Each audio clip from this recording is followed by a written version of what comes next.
questions of the 3 questions that matter to retirement. What does it look like? When's it going to happen? Now we have to get to what we get paid for. How do we fund it? As we mentioned before, this is often the first thing that advisors do, that we recommend you hold back. Now, it doesn't mean that all of these tools can be used together. Think about the use of the lifeline that we just talked about. What a great opportunity to continually update in multiple meetings with your clients that living, breathing lifeline. Because money will always be in motion. Because lives are always in motion. So what a great opportunity to use the lifeline to continue an ongoing dialogue with your clients. We have advisors that bring up the lifeline as a great opportunity to talk to their clients no matter what's going on in the market. But let's talk about the funding conversation. You have a great tool at Federum Bank called the Federum Life Asset Allocator. It's a tool, like many tools, that is very good at calculating all of the possible sources of income that make up your retirement. We believe that tool is a very effective way to generate what so many people are concerned about, the number. The number. That number can be created by almost any software package you choose to use, and we really appreciate and have looked at yours and think it's a great tool to do that, the Federum Lifetime or Life Income Calculator.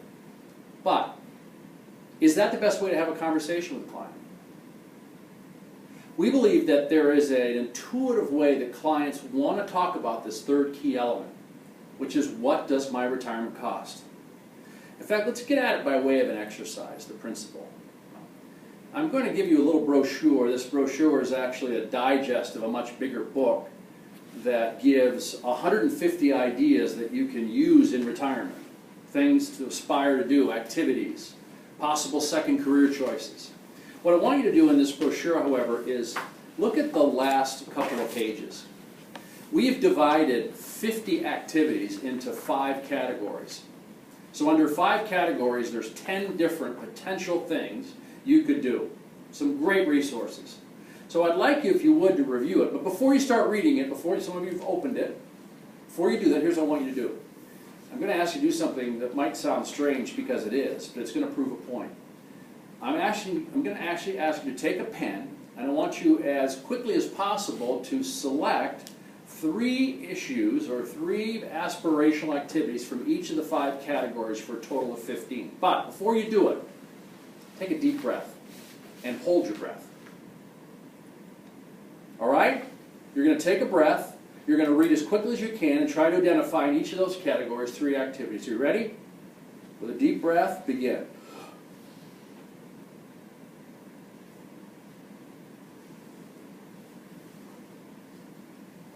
A couple of you have just passed out, so we're going to stop the exercise now. What happened there? How many of you were able to get all 15? Why not? Because I asked you to hold your breath. And you're wondering, why did I ask you to hold your breath? And it became an impediment to you. So as you went through that exercise, what became more important the longer some of you held your breath? Breathing or picking out the activities? Breathing. And that drives us to our third and final principle, which is this. That when it comes to funding, answering that third question of what does our retirement cost, here's the principle. Need drives behavior. Now, I love to say that this is our idea, but we borrowed this from someone who is widely known, that you remember from your education, Dr. Abraham Maslow. In the 1940s, Dr. Abraham Maslow interviewed some of the most successful people in society. These are not just the dregs of society. He interviewed psychologists and doctors and leading citizens. And what he discovered is that people satisfy needs according to a very predictable hierarchy. Said another way, if you were dropped on a desert island, you would immediately, intuitively, sustain your life according to a very predictable hierarchy. If we follow this through, if you were dropped on a desert island, you would first think of what? Getting off the island. Let's say you can't get off the island. If you were stuck on that island, the first thing you'd want to do is put up some kind of shelter. And right after that, the second thing you do is what? See if DirecTV was available. If that's not available, then you'd want to get water and maybe a food source. What Maslow calls that is physical survival needs. Now, only after that is satisfied would you begin to think about other issues. Said another way, the second rung of the hierarchy, if you will. Only once you've got your basic needs of food and water cared for would you think about what we'll call the need for safety and security. Long-term planning, or at least longer-term planning scenarios. Then and only then would you begin to suggest to yourself, maybe there's other people on the island. Maybe I can make some friendships. And then and only then would you look for more activities that would build your self-esteem if this ended up being a protracted stay on a desert island. And then as Maslow finishes his pyramid, what's kind of interesting is he said if you were on that island for the rest of your life, ultimately what you would have would be a need to find the pinnacle of self-worth. He calls it the need for self-actualization. What's kind of interesting about Maslow's work is it begins with yourself and ends with yourself. In much the same way, we believe, now listen, that Maslow has met retirement. What do I mean by that? Now normally there's a screen that fills this whole thing up, but what we mean by this is that when we're approaching retirement, and when we're approaching this third question of what does it cost, and we have used the calculator, and let's say we've come up with a number of 5,000 euros per month. That's an accurate number. That's a number we can depend upon. We know, based on the current facts of our life, that we're going to have 5,000 euros to spend on a monthly basis. But it leaves open a couple of questions. Number one, is that the right number? And number two, how do I apply that number to the needs and aspirations I have in my life? So in borrowing from Maslow, what we have looked at is the possibility that Maslow has something to say about retirement. That as Abraham Maslow, if he was a financial planner, would suggest that we begin by assigning a number of that 5,000 that we've determined our calculator has spit out, a number that would give us survival, that would give us water, food, and shelter. You each, whether you believe it or not, have that number. We just have to uncover it. Secondly, once and only once we've covered that, we begin to think about the what-ifs. What are the what-ifs? Well, the what-ifs are literally emergencies. Insurance. What if my tent leaks? What if there's certain other occurrences of sickness that might occur? Then and only then would we be thinking about reaching out and seeing if there might be opportunities for us to build friendships. So we actually took this idea and we've taken Maslow, and advisors have begun using that. Here's a couple in Georgia, Sam and Betty, who put themselves through this hierarchy, which we'd encourage you to do. And what they began to do is look at each of these building blocks in the pyramid to see what exactly their monthly income would go towards. And so what they determined is that for survival money, which meant for them basic housing, food, clothing, and transportation, they would need about $3,300 per month. Now, under the what-if category, Betty had some current concerns about her mother. She knew her mother, who was living with them, was going to be living with them for quite some time.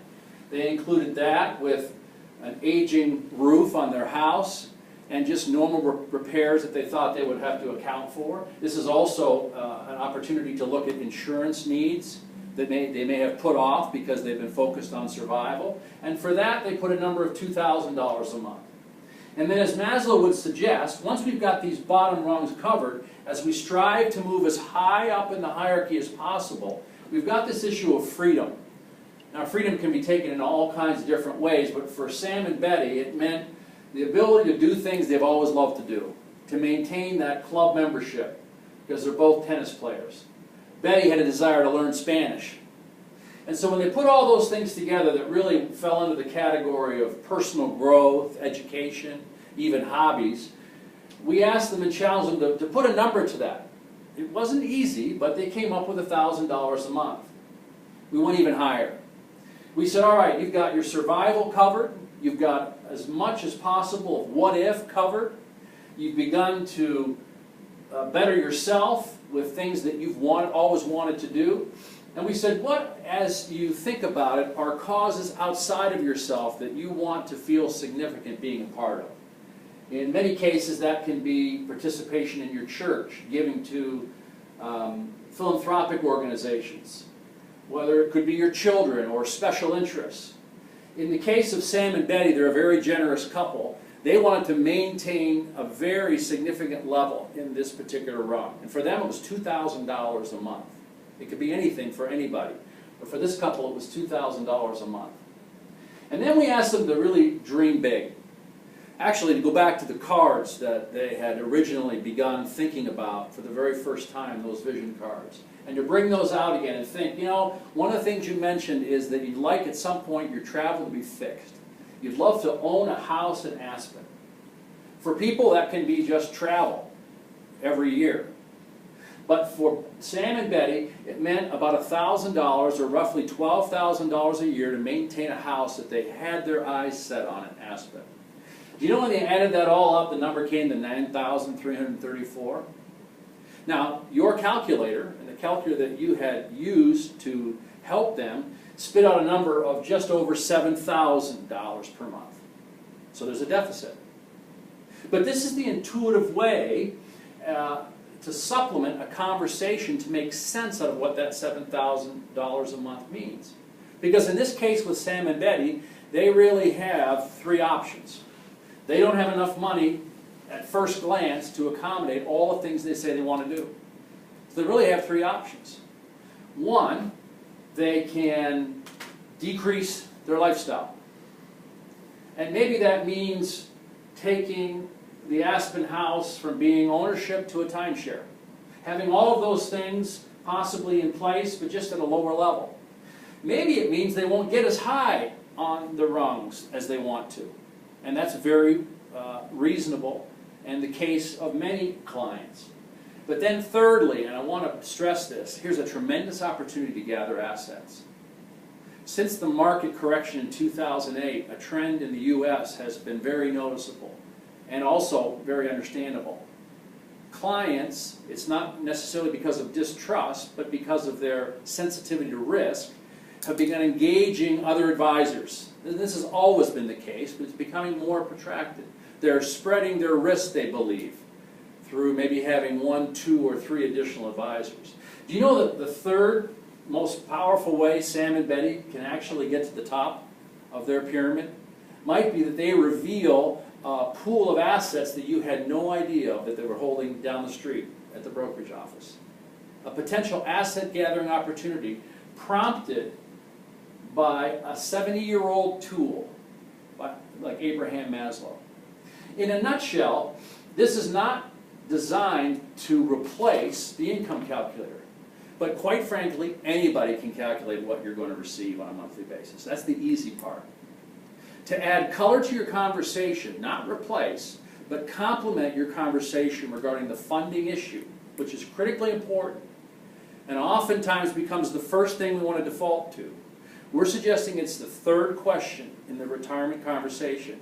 And we're suggesting that this pyramid could serve as a complement to help clients have a conversation, you know what, in an intuitive way. In a way that I would want to be talked to. Because I personally have gone through this pyramid myself. And it's been eye-opening for me to think about just how much I really need at each of these rungs to survive. This is a direct tool that helps us tie together what we've done in the first 2 steps. We've answered the questions of what a retirement's going to look like. We found out when retirement is going to happen and all the attendant events or catalysts of that retirement. And this gives us a chance, once we've also used the calculator, to make sense out of what our income actually will provide. Okay, so I'll stop there, let you do that part, and then we'll close. Go ahead. For this Okay. one, I don't really have anything different that I do than you just did. Okay. I think one of the things we need to do in this, let me just start. We definitely need some billboards.